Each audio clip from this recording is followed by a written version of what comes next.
ચેન્નાઈથી મુંબઈ જતી ઇન્ડિગોની ફ્લાઇટમાં મંગળવારે બોમ્બ હોવાની ધમકી મળી હતી। આ પછી ફ્લાઇટ 10:30 મુંબઈ એરપોર્ટ પર સુરક્ષિત લેન્ડ થઈ ગઈ। સૂત્રોએ જણાવ્યું કે નવી દિલ્હીમાં ઇન્ડિગોના કોલ સેન્ટરમાં ફ્લાઇટ નંબર 6E5149માં બોમ્બની ધમકીનો મેસેજ મળ્યો હતો। ઇન્ડિગો એરલાઇન્સે જણાવ્યું હતું કે લેન્ડિંગ બાદ ફ્લાઇટને પ્રોટોકોલ મુજબ આઇસોલેશન 2માં લઈ જવામાં આવી હતી। તમામ મુસાફરોને સલામત રીતે નીચે ઉતારવામાં આવ્યા હતા। અમે સુરક્ષા એજન્સીઓ સાથે કામ કરી રહ્યા છીએ અને એકવાર તપાસ પૂર્ણ થયા બાદ ફ્લાઇટને ટર્મિનલ વિસ્તારમાં પરત કરવામાં આવશે। મહત્વનું છે કે છેલ્લા 22 દિવસમાં ઇન્ડિગો એરલાઇન્સની ફ્લાઇટ પર બોમ્બની ધમકીનો આ ત્રીજો કેસ છે। આ પહેલા 1 જૂને ચેન્નાઈથી મુંબઈ જતી ફ્લાઇટમાં બોમ્બની ધમકી મળી હતી। 28 મેના રોજ દિલ્હીથી વારાણસી જઈ રહેલી ઇન્ડિગોની ફ્લાઇટમાં બોમ્બ હોવાની ધમકી મળી હતી। જો કે તપાસ બાદ બંને ફ્લાઇટમાંથી કંઈ પણ શંકાસ્પદ મળ્યું નહોતું।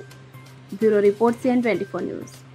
હવે જુઓ દેશ દુનિયાની તમામ ખબરો તમારી આંગળીના ટેરવે।